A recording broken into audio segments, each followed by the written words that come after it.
Es así como entonces se debe reanudar esta audiencia en el punto en el cual habría sido suspendida, es decir, que en este momento es procedente concederle el uso de la palabra a la defensa técnica para que se pronuncie sobre la última solicitud efectuada por el delegado de la Fiscalía. Por favor, prosiga, señora defensora. Gracias, señora juez. Esta defensa le solicita muy respetuosamente se abstenga de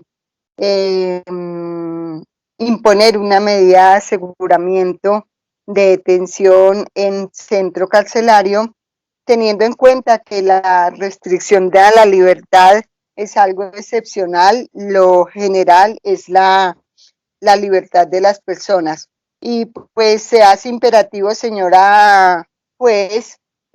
aclarar que pues las medidas de aseguramiento son la aplicación excepcional por la necesidad de la protección de derechos de la persona, en este caso la presunción de inocencia, que para hacer aclaración respecto a su señoría, respecto a la inquietud que me ha asaltado o que me ha manifestado el señor acá capturado, es en cuanto que su presunción de inocencia no se ha tenido en cuenta, porque dice que no fue la persona que agredió, le hurtó nada a esta persona. Realmente manifiesta que él resultó agredido eh, porque, porque el señor se bajó, fue la persona, la víctima, quien se bajó del taxi con una varilla y le pegó. Entonces, esa presunción de inocencia que el señor acá capturado echa de menos, entonces es la manifestación de su inconformidad respecto a esa situación de que no se le ha tenido en cuenta su presunción de inocencia porque él no cometió este delito. Así su señoría, como quiera que la medida de aseguramiento que está pidiendo el señor fiscal es de detención intramural. Yo le solicito muy respetuosamente, si fuera posible, la aplicación de una medida de aseguramiento no privativa de la libertad, y que ella se mostrara en cualquiera o se impusiera en cualquiera de las obligaciones que están contenidas en el artículo 307, parágrafo numeral B, que tiene 9 numerales, y pues su señoría haría la calificación o determinaría cuál de esa medida no privativa de la libertad se le pudiera conceder a cada señor capturado, teniendo en cuenta que el señor cuenta con un arraigo, señoría, él cuenta con un arraigo en la carrera séptima I, número 113 a 43, comparecerá al proceso. Entonces esta medida que le solicito cumpliría los fines establecidos en la Constitución, o sea, los fines constitucionales para los cuales está consagrada esta medida de aseguramiento, su señoría. Muchas gracias. Gracias, señora defensora. Escuchada la intervención tanto del representante de la Fiscalía como de la representante de la Defensa Técnica, deben dar este juzgado a resolver sobre la solicitud de imposición de medida de aseguramiento, teniendo en cuenta que, como se viene enunciando, ya se habría corrido traslado a través de correo electrónico esos elementos materiales probatorios con fundamento en los cuales se entiende se ha deprecado también esta última solicitud. Tenemos así que en el presente evento el delegado de la Fiscalía está solicitando que se imponga al ciudadano David Angelo Luna González la medida de aseguramiento de detención preventiva contemplada en el artículo 307, literal A, numeral primero del Código de Procedimiento Penal. Esto es la detención preventiva en establecimiento de reclusión, señalando el delegado de la Fiscalía que en este caso, con fundamento en esos elementos materiales probatorios de los cuales se extraen esos hechos materia de investigación, estaría dada esa inferencia razonable de autoría en el delito de hurto calificado y agravado en cabeza del ciudadano Luna González. También indicando el representante del ente acusador que para el presente evento se cumplirían con esas finalidades constitucionales de salvaguardar la seguridad de la sociedad y ante la probabilidad de no comparecencia. Teniendo en cuenta respecto a la primera de las finalidades mencionadas que se cumplirían con los requisitos del artículo 310 del Código de Procedimiento Penal, haciendo alusión a esos presupuestos de gravedad, modalidad y pena, para luego entrar a analizar lo referente a las causales o presupuestos de los numerales primero, tercero, cuarto y quinto de la mencionada norma. Y en cuanto a ese fin constitucional de garantizar la comparecencia o ante el peligro de no comparecencia, ha señalado el delegado de la Fiscalía que también se cumplirían con los requisitos del artículo 312 del Código de Procedimiento Penal en cuanto a los presupuestos de gravedad, modalidad y pena, pero asimismo con referencia al numeral tercero de esa norma.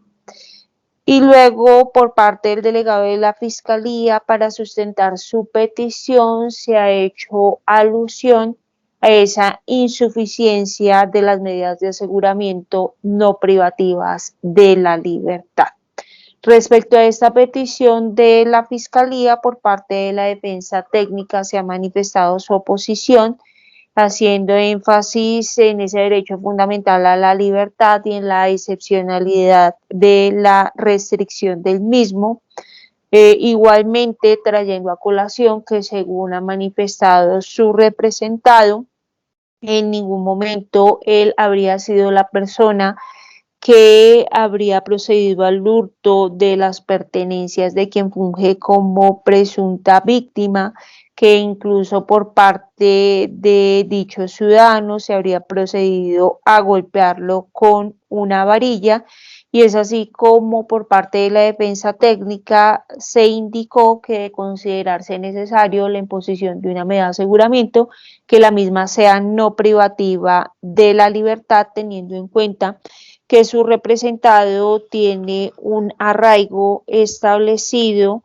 según los elementos, se entiende, aportados por el delegado de la Fiscalía. Así las cosas con referencia a la solicitud deprecada por el representante del ente acusador. En primer lugar, es importante mencionar que en el artículo 250 de la Constitución Nacional se recogen una serie de circunstancias bajo las cuales la Fiscalía General de la Nación puede solicitar la imposición de medidas de aseguramiento, y esas circunstancias elevadas a rango constitucional a su vez han sido desarrolladas en los artículos 295, 296, 308 al 312 de la Ley 906 de 2004, es decir, del Código de Procedimiento Penal. Y de dichas circunstancias, como se viene indicando por parte del delegado de la Fiscalía, se ha deprecado la imposición de una medida de aseguramiento de detención preventiva en establecimiento de reclusión, teniendo en cuenta que en su concepto la libertad del ciudadano Luna González puede representar un peligro para la seguridad de la sociedad y además resultaría probable que este ciudadano no compareciera al proceso. Ahora bien,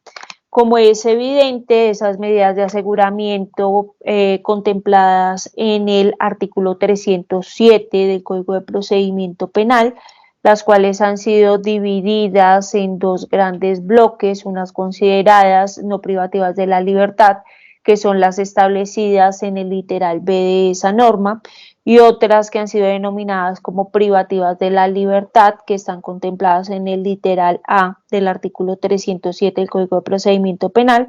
Por parte del delegado de la Fiscalía se ha escogido la que puede resultar más gravosa para los intereses del ciudadano Luna González. Se repite, esto es la detención preventiva en establecimiento de reclusión, y es por ello que igualmente resulta pertinente traer a colación el artículo 28 de la Constitución Nacional, pues en esta norma se consagra ese derecho fundamental a la libertad personal, y en esta norma también en consonancia con el artículo 9 del Pacto Internacional de Derechos Civiles y Políticos y el artículo 7 de la Convención Americana de Derechos Humanos, se ha establecido que solo puede ser restringido ese derecho excepcionalmente por orden de autoridad competente cuando se considere que dicha privación de la libertad es necesaria, adecuada, proporcional y razonable. Y esos cuatro criterios precisamente han sido también consignados tanto en el artículo primero como en el artículo 295 del Código de Procedimiento Penal en cuanto a ese régimen de la restricción de la libertad. Asimismo, teniendo en cuenta la trascendencia de ese derecho fundamental y teniendo en cuenta que bajo la figura de la detención preventiva se puede limitar o restringir ese derecho, es que por parte de la Corte Constitucional se han venido emitiendo diferentes sentencias a lo largo del tiempo, estableciendo unos criterios claros en cuanto a esa figura de la detención preventiva, y es así como en la sentencia 6469 de 2016 se ha establecido ese criterio de estricta necesidad probada para la imposición de ese tipo de medidas, y es bajo ese criterio de estricta necesidad probada que por parte de este juzgado se deben analizar básicamente tres aspectos o estadios argumentativos para definir sobre la procedencia o no de la solicitud efectuada por el delegado de la Fiscalía. Estos tres estadios argumentativos se circunscriben a uno de orden legal, uno de orden fáctico y uno de orden constitucional. Abordando el primero de estos tres estadios, es decir, el de orden legal, tenemos que, como se viene explicando desde la audiencia de legalización de captura, la norma donde se establece cuando objetivamente es procedente la detención preventiva en establecimiento carcelario es el artículo 313 del Código de Procedimiento Penal, y tal como ya se viene indicando, en la medida en que en este caso se está investigando el delito de hurto calificado y agravado, se considera que se cumple con lo reglado en el numeral segundo de ese artículo 313, pues se insiste en que se trata esta de una conducta punible que el Estado tiene la obligación de investigar sin que medie denuncia, querella o petición especial, es decir, es investigable de oficio, y para esa conducta punible en los términos en los que ha sido imputada por el delegado de la Fiscalía, tenemos que en el Código Penal se prevé como pena mínima la de prisión que parte de 12 años, es decir, se supera ese margen de los 4 años a los que hace referencia ese numeral segundo del artículo 313, y por ende es que sería objetivamente procedente la petición efectuada por el delegado de la Fiscalía. Pero tal como lo consagra esa misma norma, no es suficiente con que se dé ese criterio de orden objetivo, sino que también se deben entrar a verificar los presupuestos o requisitos trazados en el artículo 308 del Código de Procedimiento Penal, y es en la parte genérica de esa norma del artículo 308 en donde se hace alusión a ese segundo estadio argumentativo que ha mencionado este despacho que debe analizar, eso es el referente al orden fáctico, pues establece que por parte del juez de control de garantías, a petición de la Fiscalía,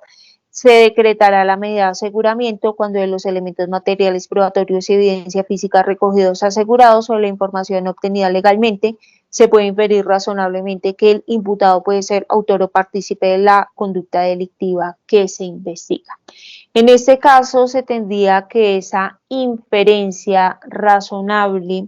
de autoría se debe tener en cuenta que se trata de un grado de conocimiento que es menor al exigido en otras etapas del proceso, como para la audiencia de formulación de acusación, que se requiere ya un conocimiento con probabilidad de verdad, y muy diferente al conocimiento máximo que se exige para emitir una sentencia condenatoria, pues en ese estadio ya se requiere la superación de toda duda razonable. Y bajo esa inferencia razonable se tiene que, en este caso, por parte del delegado de la Fiscalía, se han allegado elementos tales como un informe de captura en flagrancia, unas actas de incautación de unos elementos, una entrevista recepcionada al policial Rojas Robles, un formato de noticia criminal suscrito por el ciudadano Alexander Álvarez Osorio, y del contexto de esos elementos se evidencia que en este caso el ciudadano Luna González presuntamente habría sido aprehendido alrededor de las 17:30 del día de ayer, 17 de marzo del año 2021, en la carrera 6F Este con calle 97F Sur, dado que por parte de la policía se habría arribado a ese lugar donde se les habría informado que se habría presentado un hurto a un taxista, y es así como en efecto en ese sitio encuentran que la ciudadanía tiene retenido a quien luego se pudo determinar que se identificaba como David Angelo Luna González, y que esta persona concretamente habría sido señalada por el ciudadano Alexander Álvarez Osorio como quien momentos antes al arribo de la policía habría procedido a hurtarle sus pertenencias utilizando un arma cortopunzante. Y concretamente este último ciudadano mencionado ha relatado como en esa fecha alrededor de las 16:30 habría procedido a recoger en el vehículo taxi que conducía una carrera de una persona que solicitaba dirigirse al barrio Alfonso López, y al llegar a el lugar de destino del pasajero es que éste le habría pagado con un billete de 50.000 pesos, al parecer falso, y es así como al hacerle el reclamo o solicitarle que cambiara ese billete, es que por parte de ese pasajero se habría procedido a esgrimir un arma cortopunzante y de este modo despojarlo de su teléfono celular marca Samsung A3 y de la suma de 130.000 pesos de dinero en efectivo, y que luego esa persona que presuntamente habría incurrido en ese comportamiento sería quien habría sido capturado por parte de la policía. Es decir, que en ese contexto se puede evidenciar que al parecer el ciudadano Luna González se habría apoderado de cosa bien mueble ajena perteneciente al ciudadano Alexander Álvarez Osorio, que para ese apoderamiento habría empleado un arma cortopunzante para intimidar a dicho ciudadano, y que ese apoderamiento se habría producido en un vehículo de transporte público como lo es un taxi. Es decir, estaríamos ante la comisión, ante la presunta comisión, como ya se mencionó, del delito de hurto calificado y agravado, y se podría desprender de esos elementos que el presunto autor de dicho punible sería el aquí imputado. Se cumple así ese requisito del artículo 308 del Código de Procedimiento Penal, pero también, como lo señala esa misma norma, no basta con esa inferencia razonable de autoría, sino también se debe satisfacer alguno de los tres numerales contemplados en ese artículo, y esos tres numerales hacen referencia precisamente a esas finalidades elevadas a rango constitucional por el legislador, es decir, al tercer estadio argumentativo propuesto como análisis por parte de este despacho judicial. Y tal como se viene indicando en esta diligencia, se han propuesto como fines constitucionales salvaguardar la seguridad de la sociedad y también garantizar la comparecencia al proceso. Y en cuanto al primero de los fines constitucionales, en efecto, el mismo se encuentra desarrollado en el artículo 310 del Código de Procedimiento Penal, norma que establece que para estimar ese peligro futuro que puede representar la libertad del imputado para la seguridad de la comunidad, se debe valorar en primer lugar la gravedad, la modalidad de la conducta punible y también la pena a imponer, para luego entrar a analizar cualquiera de los 7 numerales que contempla ese artículo. En cuanto a esos 3 primeros tópicos, es importante señalar que en este caso la gravedad está dada no solo porque se trate de un delito contemplado en el Código Penal, sino que de esos atentados contra el patrimonio económico se puede estimar que es de los que reviste mayor gravedad, pues de esos elementos materiales probatorios puestos de presente por el delegado de la Fiscalía, se desprende que para despojar a un taxista de sus pertenencias se habría utilizado armas cortopunzantes o un arma cortopunzante, elemento que no solo puede conseguir ese objetivo de intimidar a una persona, sino que también puede ser potencialmente lesivo, no solo respecto a la integridad, sino también respecto a la propia vida de un ciudadano. Sumado a ello, como se viene señalando, se habrían desarrollado esos hechos en materia de investigación, al parecer en un vehículo taxi, que es un medio de transporte público,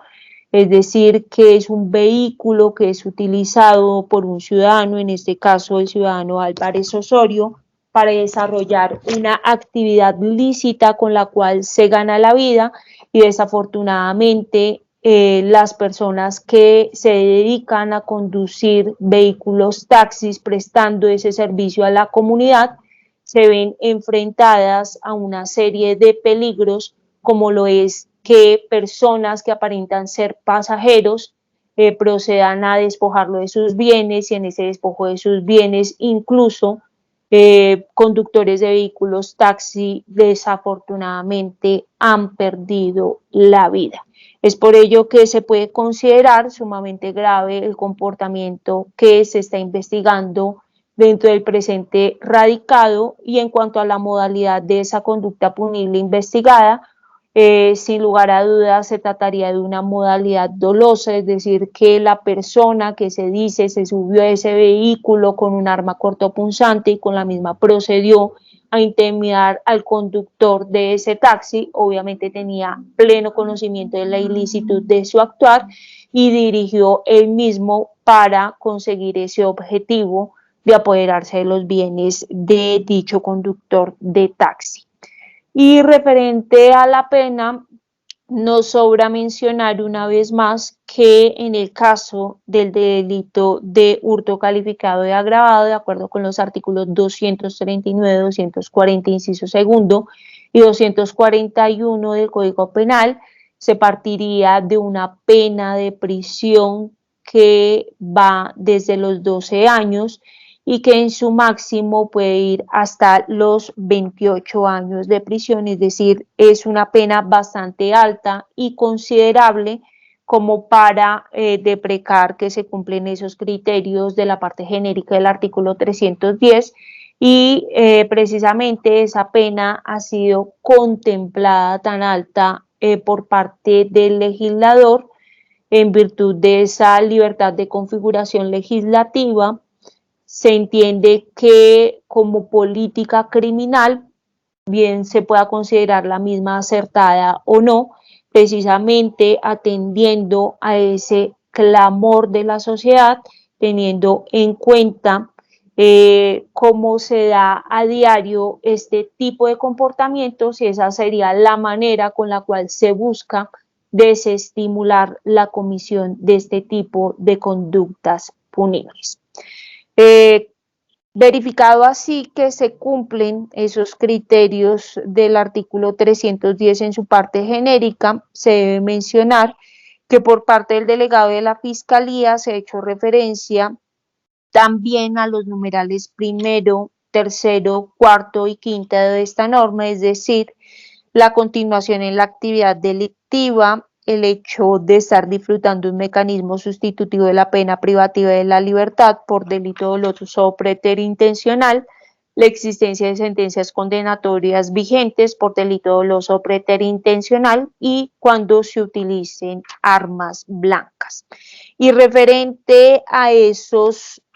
tres primeros numerales mencionados, se insiste, numeral primero, tercero y cuarto,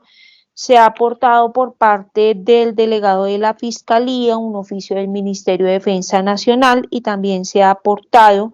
esa consulta que arroja el SPOA o esa base de datos con la que cuenta la Fiscalía respecto a los procesos en los que se puede involucrar una persona y asimismo se ha puesto de presente una consulta efectuada en la rama judicial, concretamente ante los juzgados de ejecución de penas y medidas de seguridad. Y de esos tres elementos, en primer lugar se observa que dentro del radicado 2016-02998, el 14 de junio del año 2017, el Juzgado Séptimo Penal Municipal con función de conocimiento de la ciudad de Bogotá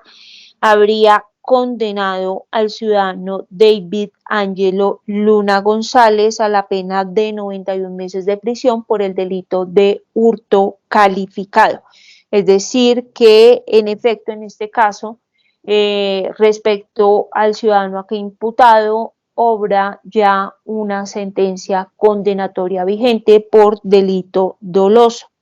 Pero también se denota de esos elementos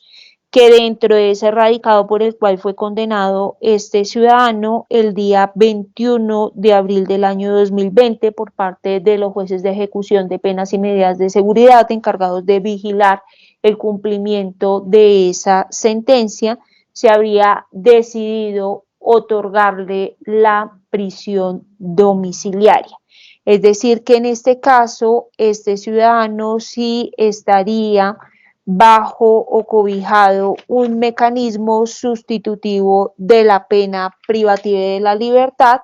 e incluso si aún no habría terminado de cumplir esa pena impuesta por el Juzgado Séptimo Penal Municipal con función de conocimiento de esta ciudad, teniendo en cuenta esa prisión domiciliaria que le fuere otorgada, incluso podría estar incurso, además del delito de hurto calificado de agravado, en el delito de fuga de presos por no estar en su domicilio cumpliendo con esa pena de prisión domiciliaria que le fuera concedida dentro del radicado ya mencionado. Sumado a ello, de esa consulta del SPOA se nota que este ciudadano dentro del radicado terminado en 2020 05551 al parecer fue capturado el día 26 de septiembre de 2020, pues funge dentro del mismo como indiciado por el delito de hurto calificado de agravado, proceso que se encuentra vigente activo en la etapa de juicio. Dentro del radicado 2017-00564 También hubo una anotación respecto a este ciudadano como indiciado por hechos presuntamente acaecidos el 26 de septiembre, perdón, el 17 de enero del año 2017 por el delito de hurto, proceso que se encuentra vigente inactivo en la etapa de juicio. Dentro del radicado 2016-02998 hubo una anotación respecto a este ciudadano como indiciado por hechos del 13 de abril de 2016 y este radicado se encuentra vigente inactivo en ejecución de penas y obviamente corresponde al CUI o radicado por el cual fue condenado este ciudadano, como ya se mencionó. Pero además de ello, tenemos que dentro del radicado 2016-02033 también le figuró una anotación a este ciudadano como indiciado por el delito de hurto por hechos presuntamente acaecidos el 5 de marzo del año 2016, proceso que se encontraría vigente inactivo en la etapa de indagación. Obra igualmente otra anotación dentro del radicado terminado en 2015-08092 por el delito de hurto calificado por hechos presuntamente acaecidos el 31 de agosto de 2015, proceso que se encontraría vigente e inactivo en la etapa de juicio. Y finalmente obra una anotación dentro del radicado 2015-07372 por el delito de hurto calificado por hechos presuntamente acaecidos el 11 de agosto del año 2015, proceso que también se encontraría vigente e inactivo en la etapa de juicio. Es decir, en total, entre el año 2015 y el año 2020, obran 6 anotaciones en las cuales figura este ciudadano como indiciado, sin contar la anotación que obviamente ya se habría generado respecto al presente radicado en el año 2021. Y de esas anotaciones y de esa sentencia condenatoria se puede inferir que en este caso, sin desconocer la presunción de inocencia, que respecto a esta causa y respecto a otras radicados en los cuales no ha sido condenado este ciudadano, que le asiste ese derecho a la presunción de inocencia. No obstante, incluso respecto a estas anotaciones ya han mediado pronunciamientos por parte de la Corte Constitucional, y es así como en la sentencia C425 del año 2008, en la cual precisamente se habría declarado exequible el numeral cuarto del artículo 313 del Código de Procedimiento Penal. Se habría indicado que el hecho de que una persona hubiera sido aprehendida con anterioridad constituye un presupuesto objetivo cuya valoración en un nuevo proceso penal es razonable. Es decir, que en este caso, teniendo en cuenta que de esas anotaciones se desprende que este ciudadano no solo figura como indiciado, sino que figuraría en esa condición al haberse producido, tal parece, capturas en flagrancia respecto a esos otros radicados. Esas capturas en flagrancia son un indicador que evidencia una probable continuación en la actividad delictiva, más aún si se tiene en cuenta que este ciudadano, por delitos contra el patrimonio económico como los que acá se investigan, ya habría sido objeto de una sentencia condenatoria que se encontraría vigilada por los juzgados de ejecución de pena, los cuales incluso decidieron concederle la prisión domiciliaria a este ciudadano, y al parecer incumpliendo con esa prisión domiciliaria es que este ciudadano se ve inmiscuido en una nueva investigación penal en el año 2021, es decir, a escasos 3 años de que fuera emitida esa sentencia condenatoria.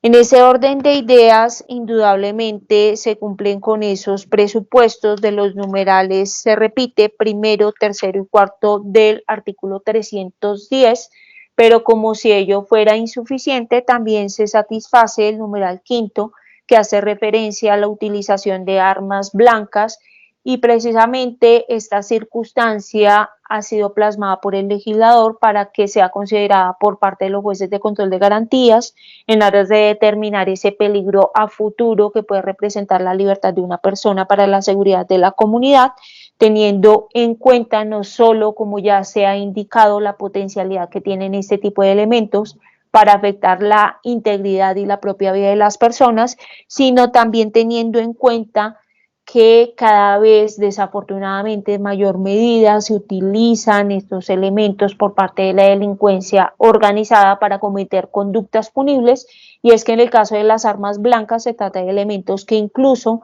pueden ser empleados en la cotidianidad, es decir, son de uso doméstico, incluso se emplean en algunos oficios, es decir, que está permitida su comercialización, y es por ello que cada vez en mayor número se utilizan para cometer conductas punibles, aprovechando que se trata de elementos que tienen una libre circulación en el comercio. Es decir, se satisface así plenamente esos presupuestos del artículo 310 del Código de Procedimiento Penal, y de este modo se puede indicar que la libertad de David Angelo Luna González sí puede representar un peligro para la seguridad de la comunidad.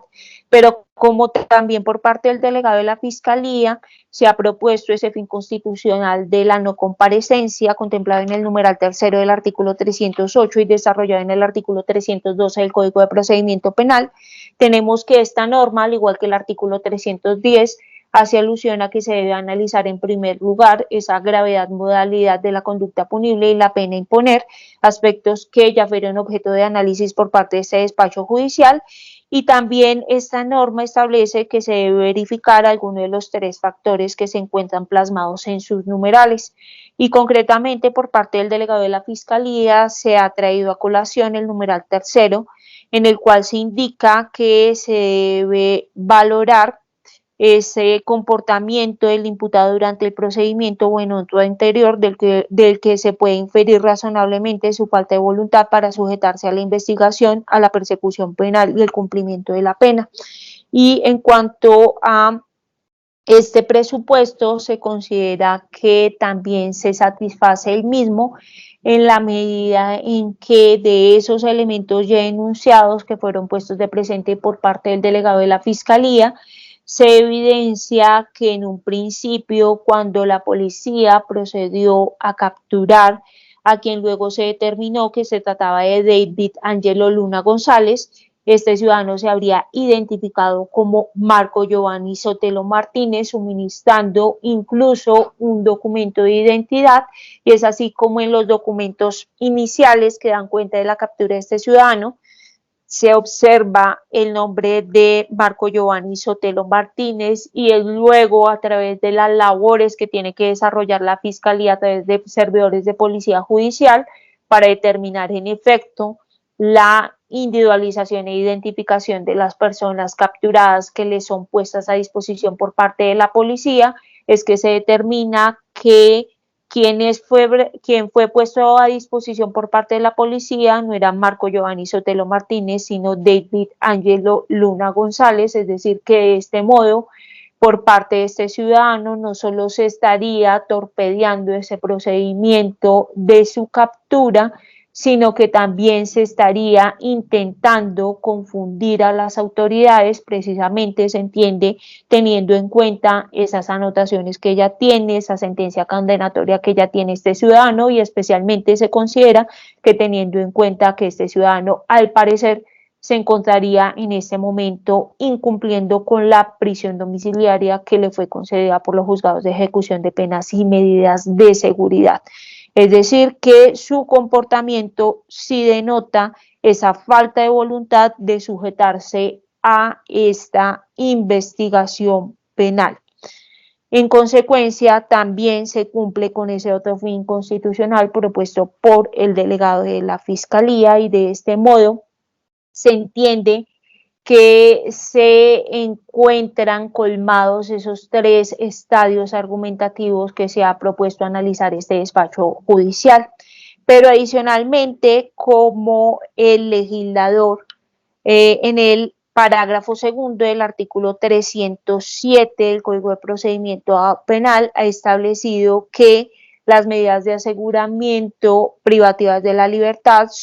solo pueden imponerse cuando quien las solicite pruebe ante juez de control de garantías que las no privativas de la libertad resultan insuficientes para garantizar el cumplimiento de los fines de las medidas de aseguramiento. En efecto, se debe entrar a verificar este presupuesto por parte de este juzgado, Y en cuanto al mismo, se debe mencionar que se comparte la argumentación ofrecida en este punto por parte del delegado de la Fiscalía, pues claramente en el literal B del artículo 307 del Código de Procedimiento Penal, que es donde se contemplan esas medidas de aseguramiento no privativas de la libertad, se hace referencia básicamente a obligaciones y a prohibiciones que en cierto modo se encuentran al arbitrio o a la voluntad de la persona a la cual se le imponen este tipo de medidas de aseguramiento. Es decir, que en este punto se debe cuestionar este despacho judicial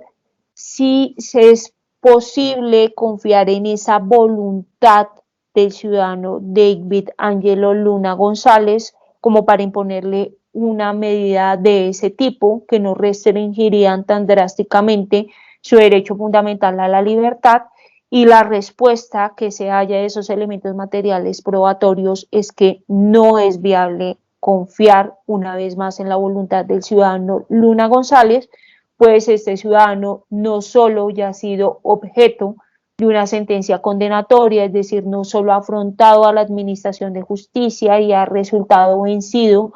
es decir, se ha determinado su responsabilidad penal en la comisión de una conducta punible en la cual se estaba protegiendo el mismo bien jurídico que acá se investiga, esto es el patrimonio económico, sino que además se observa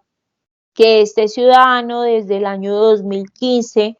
viene afrontando investigaciones penales, es decir, se encuentra como indiciado en varios radicados y pese a ello, al parecer, persiste en la comisión de conductas punibles. Pero se denota que aún es más grave el hecho de que incluso a este ciudadano se le han concedido prerrogativas o formas de poder cumplir esa pena sin una limitación tan aflictiva de ese derecho fundamental a la libertad, es decir, permitiéndole cumplir esa pena en su lugar de domicilio y tal parece el día de hoy o el día de ayer más bien habría sido capturado pese a estar en prisión domiciliaria. Por ende, de ese hecho se considera que se prueba no solo la insuficiencia de las medidas de aseguramiento no privativas de la libertad, sino que también se acredita la insuficiencia de una medida de aseguramiento como lo sería la detención preventiva en su lugar de residencia, pues sería absolutamente inviable proceder a imponer ese tipo de medida cuando este ciudadano ya fue objeto no de una medida de aseguramiento como lo es la detención preventiva, sino del cumplimiento de una pena en su lugar de domicilio y no habría acatado las disposiciones que incluso en su propio favor habrían sido adoptadas por otros jueces de la República. Por ello, el camino, en este caso, para salvaguardar esos fines constitucionales es la medida de aseguramiento propuesta por el delegado de la Fiscalía, y es así como se arriba a la conclusión que, en efecto, en este caso, la detención preventiva en establecimiento de reclusión persigue esa finalidad constitucional de garantizar la protección de la comunidad y también de garantizar la comparecencia al proceso, que es idónea para esos fines constitucionales, que en este caso es necesaria porque ya se ha efectuado esa valoración de las otras medidas de aseguramiento bajo ese principio de gradualidad y se ha denotado que en este caso no existe una medida menos gravosa que pueda satisfacer esos fines constitucionales propuestos, es decir, no existen medios alternativos igualmente idóneos o adecuados, pero que resulten menos aflictivos respecto a los intereses del ciudadano para obtener ese mismo fin y por ende se considera proporcional que en este caso ceda ese derecho fundamental a la libertad con relación a ese fin del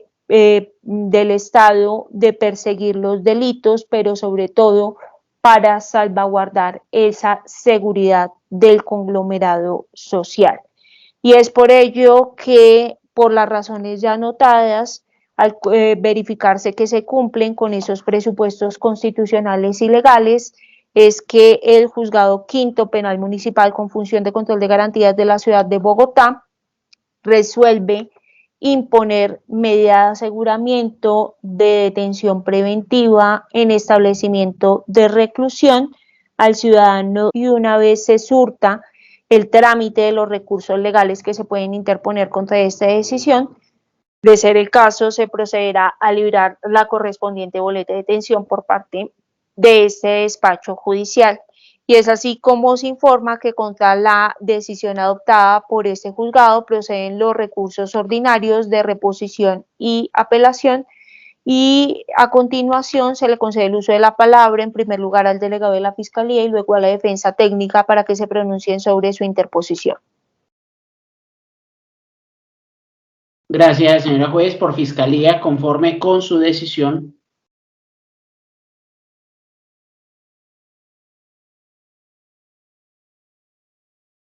La defensa sin recursos, señoría.